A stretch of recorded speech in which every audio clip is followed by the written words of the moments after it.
नमस्कार, मैं रिया त्रिपाठी और आप देख रहे हैं सहारा हरियाणा। आपको बता दें, हरियाणा में पंचायत चुनाव की तारीखों का ऐलान हो चुका है और इसको लेकर मुख्य चुनाव अधिकारी धनपत सिंह ने पत्रकार वार्ता की है। तो चलिए सीधा रुख करते हैं पंचकुला की ओर।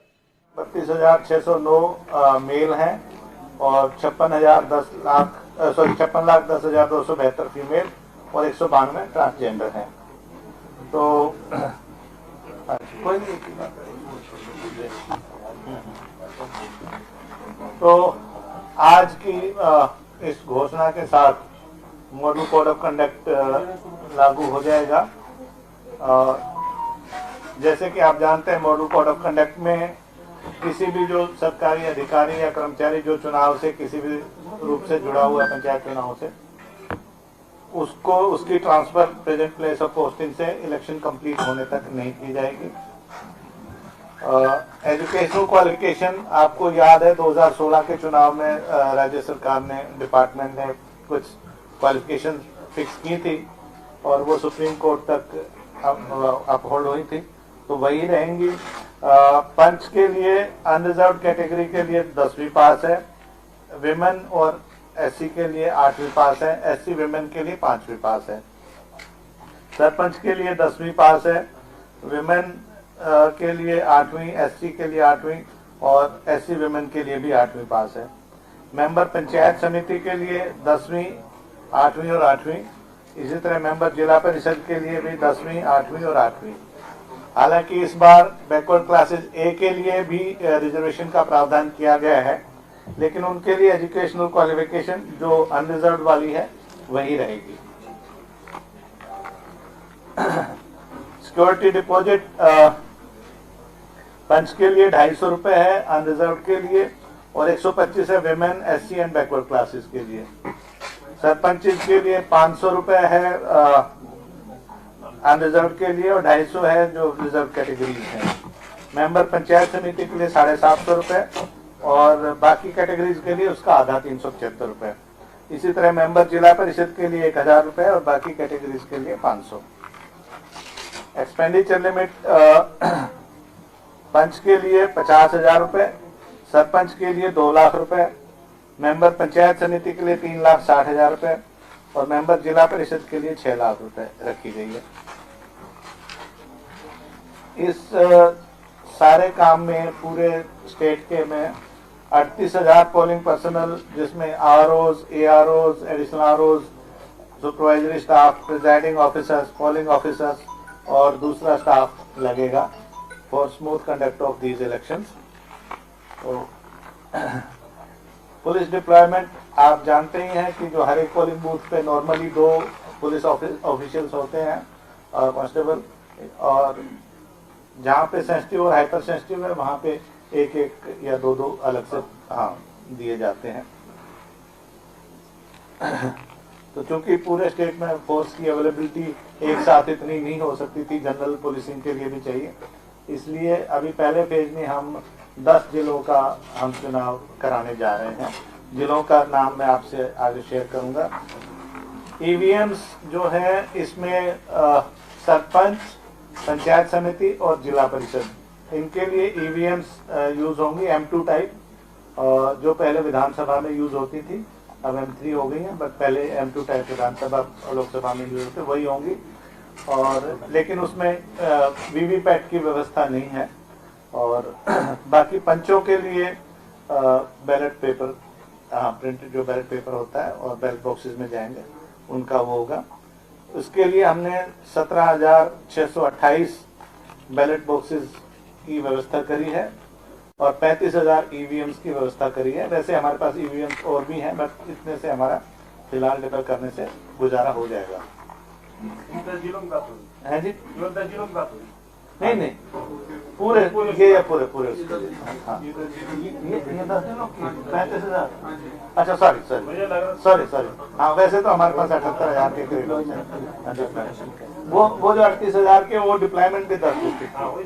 सॉरी नोटा का जैसे आप जानते ही हैं, नोटा इस बार भी रहेगा एडिशनल कैंडिडेट, और नोटा का जैसे आप जानते हैं वही सिस्टम है कि अगर सभी कैंडिडेट से अगर नोटा का ज़्यादा आता है तो फिर दोबारा से चुनाव होंगे, और वो वाले जो कैंडिडेट है वो दोबारा चुनाव नहीं लड़ सकते। इलेक्टोरल रोल रिविजन्स सभी का हो गया है, हिसार जिले का अभी चल रहा है वार्डबंदी और इलेक्टोरल रोल रिविजन का, इसीलिए उनको बाद में डिक्लेयर करेंगे। जो 5 जनवरी 2022 को electoral roll election commission of India ने एमएलए के लिए जो होती है विधानसभा के, उसको आधार मान के हमने उसको लिया है, और 16/5 तक की क्वालिफाइंग डेट थी। लेकिन उसके बाद अगर किसी का रह जाता है तो वो एक तो 12B में कर सकता है, हाँ 12B रूल 12B में फॉर्म 1A भर के देता है डीसी को, और वो फिर उनकी vote first day of nomination तक कोई भी अपनी वोट बनवा सकता है।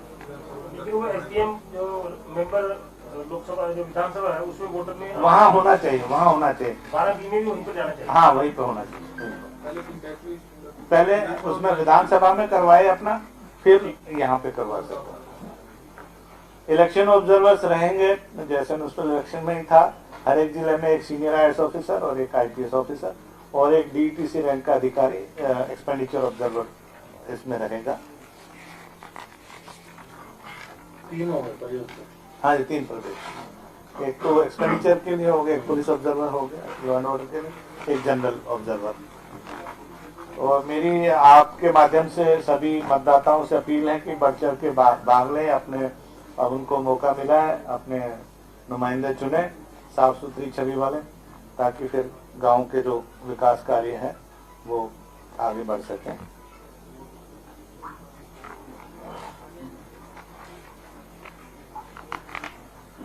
जो जिले पहले राउंड में होंगे उनमें है भिवानी, फतेहाबाद, झज्जर, जींद, कैथल, महेंद्रगढ़, नूह, पंचकुला, पानीपत और यमुनानगर। ये अल्फाबेटिकल ऑर्डर में हमने रखे, मतलब कोई है जी।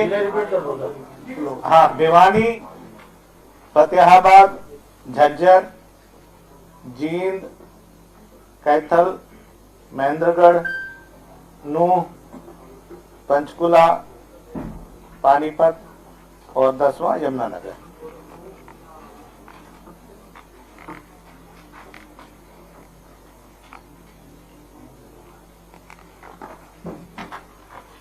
अब आते हैं शेड्यूल पे। आज आपके सामने मैं विधिवत इन 10 जिलों के चुनाव कराए जाने की घोषणा करता हूं। तीनों जो सत्र हैं हमारे स्तर के, जो जिला परिषद के सदस्यों का, पंचायत समिति के सदस्यों का, और इनमें जो पढ़ने वाली पंचायतें हैं, ग्राम पंचायत, उनके पंच और सरपंच का। कल डीसीज जो हैं, जिनको एक डिस्ट्रिक्ट इलेक्शन ऑफिसर पंचायत का भी प्रभार उनके पास है, वो नोटिस पब्लिश करेंगे सभी ये 10 जिले, और 14/10 से नॉमिनेशन फाइल होनी शुरू हो जाएंगी। पहला दिन होगा 14/10 को, 14/10 और 15/10 संडे को छुट्टी रहेगी, और फिर 17, 18, 19 5 दिन जो क्लियर वर्किंग डेज है वो नॉमिनेशन के लिए रहेंगे। 20 तारीख को थर्सडे को स्क्रूटनी होगी नॉमिनेशन पेपर्स की, इन ऑर्डर है कि नहीं, और लास्ट डेट ऑफ विड्रॉल होगी 21/10। जिसको भी अपना अगर कैंडिडेचर विड्रॉ करनी 3 बजे तक 21/10 को विड्रॉ कर सकता है। उसके बाद फिर उसी दिन 3 बजे जब कैंडिडेट फाइनलाइज हो जाएंगे, इसी तरह अगर मान लो कोई पार्टी से लड़ रहा है तो उसको उस दिन तक अपनी ऑथराइजेशन, जो ऑथराइज उनके सिग्नेटरी हैं उनसे लेके आनी पड़ेगी। उसके हिसाब से फिर इनको सिंबल अलॉट किए जाएंगे। जो पार्टी ऑथराइज कैंडिडेट होंगे और जो पार्टी सिंबल पे लड़ रहे हैं उनको पार्टी का सिंबल दिया जाएगा जो उनके लिए रिजर्व है, और बाकियों को जो फ्री सिंबल्स हैं उनमें से दिए जाएंगे। और सिंबल अलॉटमेंट के बाद जो कैंडिडेट्स की list along with their symbols और पार्टी वो पेश की जाएगी वहाँ पे, और फिर इनके पास 28/10 तक का कन्वेंसिंग का टाइम होगा, जनसभाएं करना और जो भी करना है। 29 का दिन नॉन कैनवेसिंग वाला, वो जो डोर टू डोर वाला रहेगा। 30 को पोलिंग होगी मेंबर जिला परिषद और पंचायत समिति इन 10 जिलों की। संडे है तो इसलिए कि भी ताकि लोगों को घर से निकलें और ज़्यादा से ज़्यादा परसेंटेज वोटिंग की हो। फिर वही क्योंकि पोलिंग पार्टी पंचायत के इलेक्शन के लिए जाएगी तो 2 दिन का वक्फा रखा गया, गैप रखा गया है। तो सरपंच और पंचायत का चुनाव 2/11 को होगा, वेडनेसडे है। और अगर कोई मान लीजिए 30/10 वाले दिन कोई रीपोल कहीं पे होता है तो उसको 2/11 को पंचायत चुनाव के साथ ही उसका रीपोल भी करा दिया जाएगा। इसी तरह से अगर 2/11 को कोई रीपोल हुआ वो फिर 4/11 को जाएगा, क्योंकि एक दिन का टाइम प्रिपरेशन में लगता है। हाँ। इनकी काउंटिंग ऑफ वोट्स जो है 25 की तो सेम डे वही पोलिंग बूथ पे ही हो जाती है। जैसे ही पोलिंग खत्म होती है और वो अपना उनका सिस्टम वाइंड अप होता है, वहीं पे पोलिंग उनका रिजल्ट डिक्लेरेशन हो जाता है काउंटिंग वोट्स के बाद। जिला परिषद पंचायत समितियों के चूंकि पार्टी लाइन्स पे होने की संभावना है और इनका असर, रिजल्ट का असर दूसरे जिलों के चुनाव पर पड़ सकता है, तो इनके काउंटिंग जो है बाकी जिलों के चुनाव होने के बाद उनके साथ ही होगी। बाकी जिलों का जो है उसके लिए आपसे फिर थोड़े समय बाद नेक्स्ट वीक मुखातिब होंगे। तो बाकी कोविड-19 जो पैंडेमिक, थैंकफुली भगवान ने चाहा, अभी कोई ऐसी विशेष प्रॉब्लम नहीं है। लेकिन इससे पहले आप लोगों से आने से पहले चीफ सेक्रेटरी साहब और बाकी सभी जो संबंधित अधिकारी हैं उनके साथ बैठक हुई है। एसीएस हेल्थ भी उसमें थे, तो उनको कहा गया कि कोविड संबंधी जो भी लेटेस्ट गाइडलाइंस है ministry of health and family welfare government of India की और स्टेट गवर्नमेंट की, उनका ध्यान रखा जाए। उसके अलावा फर्स्ट एड वगैरह का भी जो नियरेस्ट डिस्पेंसरी या सीएचसी पीएचसी जनरल हॉस्पिटल है, कहीं कोई मान लो कोई एक्सीडेंट हो जाता है, कोई क्लैश हो जाए या कोई और ऐसा हादसा हो जाए तो उनको घायलों को प्राथमिक उपचार या जो भी है उसकी व्यवस्था रहेगी। बूथों में सभी जगह पे बिजली पानी की प्रॉपर व्यवस्था हो, रैंप हो, लोगों को आने जाने के लिए किसी को आवश्यकता हो तो आवश्यकता पड़ने पर व्हील चेयर की व्यवस्था हो, और जो भी चुनाव को ठीक तरीके से कराने के लिए जो भी व्यवस्था होगी वो सभी विभागों को कह दिया जाए। बिजली विभाग भी उसमें उपस्थित था, पब्लिक हेल्थ इंजीनियरिंग के भी, school education, higher education, polytechnic वगैरह के जहाँ पे भी बूथ एस्टेब्लिश है। तो ये इन नक्शल है मोटा मोटा जो इलेक्शन शेड्यूल इन 10 जिलों का रहेगा। अब जो मॉडल कोड ऑफ कंडक्ट है ये किस रूप से लागू होगा, कैसे लागू होगा, जिले में होगा, ये थोड़ा और क्लैरिटी। हाँ जी, जैसे इन 10 जिलों के लिए जो रूरल एरिया है, जो पंचायत समिति, जिला परिषद या ग्राम पंचायत में आता है, उनमें आज से ही लागू हो गया है मॉडल कोड ऑफ कंडक्ट। अभी अनाउंसमेंट के साथ जैसे आप लोगों की न्यूज फ्लैश होगी। ये चूंकि इलेक्शन रूरल एरिया का है, पंचायतों का है, तो उन्हीं में लागू होगा। Urban area